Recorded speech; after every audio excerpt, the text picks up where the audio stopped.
नाज़रीन, सारी सिचुएशन आपके सामने है। अफगान तालिबान ने आलमी दहशतगर्द तंजीम TTP के साथ मिलकर कल रात पाकिस्तान पर हमले की कोशिश की थी और नतीजा एक बार फिर दुनिया के सामने है। अफगान सरजमीन के बड़े हिस्से पर पाकिस्तान का सब्ज हिलाली परचम लहरा रहा है और अफगान हुकूमत के तर्जुमान ज़बीउल्लाह मुजाहिद मुज़ाकरात की दरख्वास्त कर रहे हैं। ये वही तालिबान हैं जो 2 दिन पहले तक फरमा रहे थे खुद को खुद साख्ता अमीरुल मोमिनीन हैबतुल्लाह अगर हुक्म दें तो एक दिन में पाकिस्तान फतह कर लेंगे। बल्कि रात तो ज़बीउल्लाह मुजाहिद साहब फरमा रहे थे कि पाकिस्तानी चौकियों पर कब्जा भी कर लिया है, लेकिन बाद में मौसूफ को किसी ने बताया कि वो चेक पोस्ट अफगानिस्तान की अपनी ही है। तालिबान अपनी यकीनी शिकस्त देखकर अब पीछे हटना चाह रहे हैं, लेकिन पाकिस्तान ने पहले ही बड़ा वाज़ेह कर दिया है कि अहदाफ के हुसूल तक जंग जारी रहेगी। अल्हम्दुलिल्लाह ऑपरेशन ग़ज़बुल हक़ आज भी जारी है। इस वक्त भी अफगानिस्तान की फ़ज़ाओं पर पाक फ़ज़ाइया का राज है।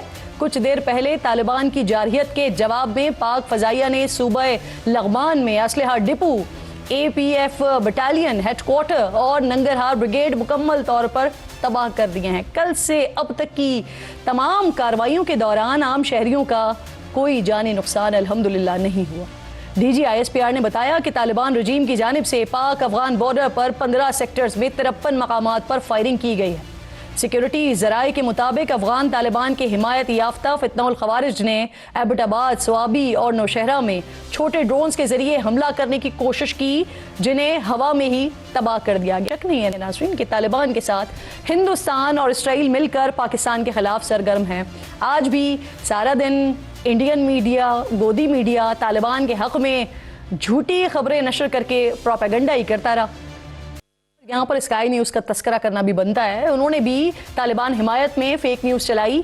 पहले एक्स पर पोस्ट किया कि अफगान तालिबान पाकिस्तान पर एयर स्ट्राइक कर दी, फिर सारी दुनिया में मजाक उड़ने के बाद वो पोस्ट डिलीट कर दी गई। मौजूदा सूरत हाल में ब्रदर मुल्क सऊदी अरब और तुर्किया पाकिस्तान और अफगानिस्तान के दरमियान कशीदगी को कम करवाने की कोशिश कर रहे हैं।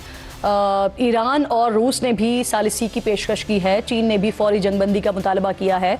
पाकिस्तान के अंदर भी सियासी जमातों को जो रद्द-ए-अमल उनकी जानिब से आ रहा है वो बड़ा संजीदा रहा। पाकिस्तान तहरीक इंसाफ, JUIF समेत तमाम अपोजिशन की जमातें, इन्होंने भी बड़ा वाज़ेह मौक़िफ़ अपनाया कि वो किसी जारहियत की सूरत में अफवाज पाकिस्तान के साथ खड़े हैं।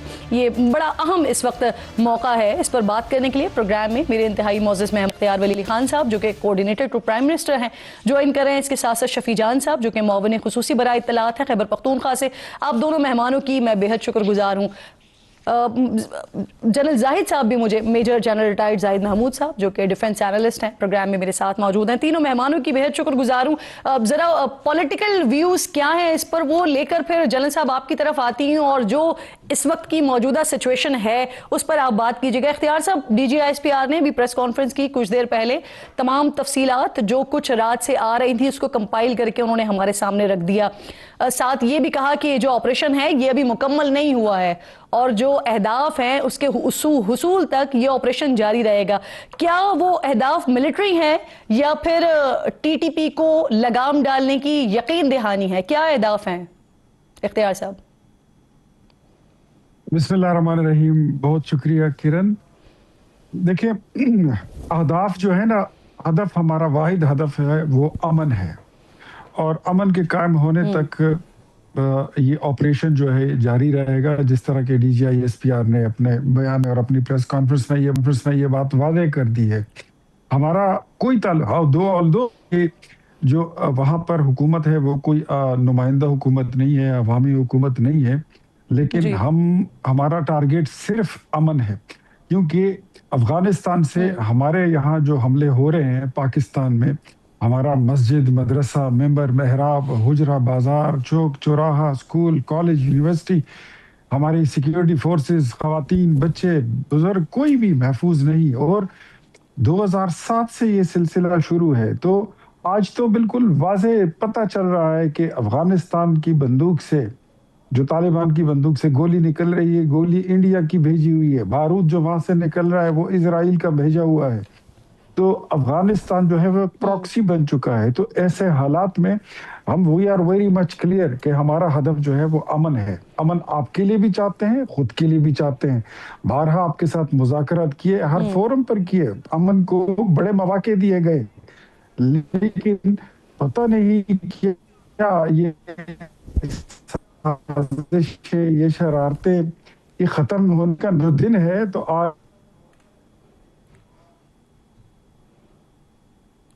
इख्तियार साहब, आपकी आवाज़ मुझे सही नहीं आ रही है, आपका कनेक्शन दुरुस्त करने की कोशिश करते हैं। मीन भाई जैन साहब, ये जो बात मैं कर रही हूँ अहदाफ के हवाले से, कल जो सोशल मीडिया पर अफगानिस्तान की तरफ से जो कुछ रिपोर्ट किया जा रहा था, तो मैं तो ये दुआ कर रही थी कि वो बातें सच साबित हों, लेकिन अभी तक हमारी तरफ से इसकी इस तरह की कोई कंफर्मेशन आई नहीं है।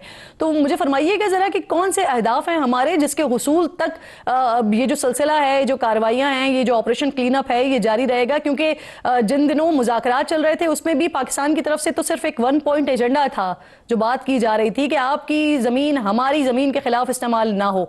तो आज भी यही अहदाफ हैं पाकिस्तान के, इसकी यकीन दहानी तक इसके हुसूल पीछे नहीं हटेंगे? जी बिल्कुल, thank you very much Kiran for having me, और इख्तियार वली साहब को भी और बाकी मेहमानों को भी बहुत मेरा सलाम। जी शफी साहब को भी मेरा बहुत सलाम। It's honour being with him at show. बात इस तरह है कि हमारा अहदाफ एक ये पॉलिसी कैप्चुलेशन हम चाहते हैं तहरीके तालिबान अफगानिस्तान से।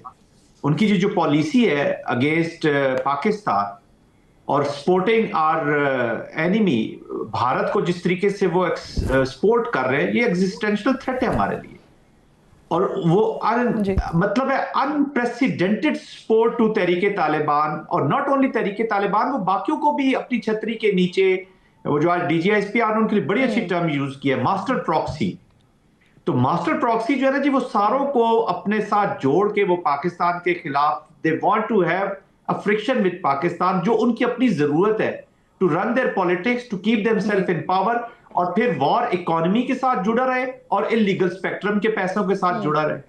तो उनको एक फ्रिक्शन चाहिए। The biggest enemy of TTA जो तहरीके तालिबान अफगानिस्तान, उनका सबसे बड़ा दुश्मन इस वक्त पीस है, पीस इन अफगानिस्तान। अगर अफगानिस्तान में पीस हो जाता है, इधर पाकिस्तान के साथ उनका पीस हो जाता है, तो वो फिर उनको डिलीवर करना पड़ता है। फिर they have to be answerable to the people of Afghanistan. International community से आंसरेबल हो रहे हैं। वो अभी खुश है कि ठीक है, इंटरनेशनल कम्युनिटी हमें नहीं मानती, ना माने, हम कोई हमारी ये जो पॉलिटिक्स है, ये जो हमें मिल गया है अफगानिस्तान, इसके अंदर जितना पैसा ये बात आपकी दुरुस्त है सर। ह्यूमन राइट्स की वायलेशन वहां सबसे ज्यादा है, ग़िज़ाई किल्लत वहां ज्यादा है। तो अगर पीस कायम हो जाएगा तो फिर सारी नजरें वहां चली जाएंगी। तो ये सिचुएशन उनको सूट नहीं करता है। आप दुरुस्त बात कर रहे हैं। शर्जील इनाम मेमन साहब मुझे ज्वाइन कर चुके हैं। जी जाहिद साहब, मैं आती हूँ दोबारा आपकी तरफ। वजीर इत्तलात इंतहाई मोअज़्ज़ज़ मेहमान, बहुत शुक्रिया शर्जील साहब। सर सबसे पहले ये फरमाइए, अभी थोड़ी देर पहले एक अहम प्रेस कॉन्फ्रेंस हुई, DGISPR ने तमाम अहदाफ के बारे में तस्करा किया, और इससे पहले सिचुएशन हमेशा पाकिस्तान रिस्ट्रेन शो करता है, लेकिन इस बार पाकिस्तान ने बड़ा वाज़ेह तौर पर और बड़ा क्लियर कह दिया है कि जब तक हमारे अहदाफ जो हैं वो हासिल नहीं हो जाते, तब तक पीछे नहीं हटेंगे हम। बिस्मिल्लाह, शुक्रिया जी। देखिए जी, पाकिस्तान ने हमेशा पुरअमन तौर पे हर चीजें जो है उनको टैकल करने की कोशिश की है, डायलॉग के जरिए मसाइल को हल करने की कोशिश की है। इससे पहले भी पाकिस्तान पर जो है वो दहशतगर्दी के हमले होते रहे।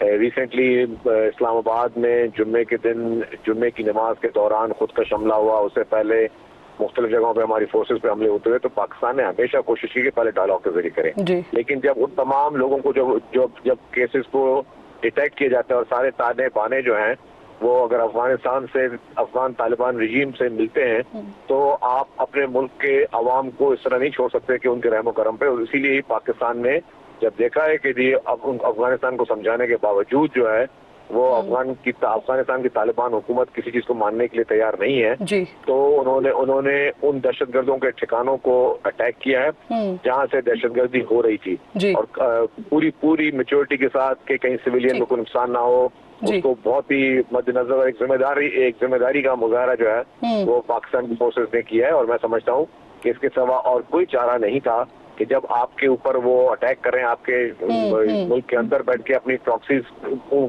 इस्तेमाल करें, और अफगान तालिबान रजीम जो है वो एक अपनी मास्टर प्रॉक्सी के जरिए भारत की ख्वाहिशों में सारी चीजें करेगी तो डेफिनेटली पाकिस्तान की फोर्सेस खामोशी से नहीं एब्सोल्युटली राइट सर, आप बिल्कुल सही कह रहे हैं कि पाकिस्तान की फोर्सेस के पास अब कोई ऑप्शन नहीं बचा था कि वो जिसको एक्सरसाइज करते सिवाय इसके जो अब कल रात से किया जा रहा है। शर्जील साहब, you are the right person to answer sir कि जब इस तरह की सिचुएशन पैदा होती है तो फिर वो जो प्रोपेगेंडा मशीन्स हैं वो भी ऑन हो जाती हैं। तो कल और परसों हमारे पास बड़ी सारी कॉल्स आई, कराची से भी कॉल्स आई, सन से भी कॉल्स आई कि क्या वहां पर भी कोई हाई अलर्ट है, क्या उधर भी कोई थ्रेट है। तो सर आप इस चीज को ज्यादा बेहतर बता सकते हैं कि क्या कराची की हुदूद में या सिंध की हुदूद में भी किसी किस्म का कोई थ्रेट है या कोई हाई अलर्ट वगैरह किया गया है? देखिए जी, एहतियात जरूर किए जाते हैं क्योंकि अनफॉर्चुनेटली मैं आपको बताऊं कि हमारे पास आज दिन तक जो है वो इलीगल अफगानीज जो हैं और इलीगल इमिग्रेंट्स जो हैं वो मौजूद हैं।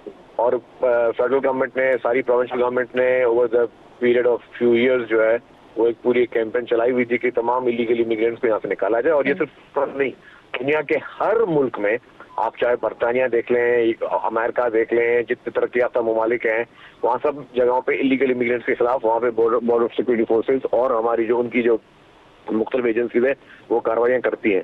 तो वो भी पाकिस्तान के लिए ये इम्पोर्टेंट था कि पाकिस्तान जो है वो अपने इलीगल इमिग्रेंट्स से, ताकि वो इलीगल इमिग्रेंट्स ही जो है वो ही इस तरीके से प्रॉक्सीज के तौर पे वो काम कर रहे होते हैं। तो उसके खिलाफ जो है वो एक्शन चल रहा है। तो जाहिर है पूरे पाकिस्तान में वो इलीगल इमिग्रेंट्स मौजूद हैं और वो कराची में भी इलीगल इमिग्रेंट्स मौजूद हैं सर, बड़ी तादाद में। शर्जील साहब, क्या कुछ कंफर्म नंबर कर सकते हैं, क्योंकि कल से अब तक कुछ ये भी इत्तलात आई ना कि गिरफ्तारियां वगैरह भी हुई हैं जो इलीगल इमिग्रेंट्स मौजूद हैं, तो कितने नंबर्स हैं सिंध की हुदूद में? ये मैं कल या परसों की बात नहीं करूँगा, ये over the period of few years जो है ये ऑनगोइंग प्रोसेस है।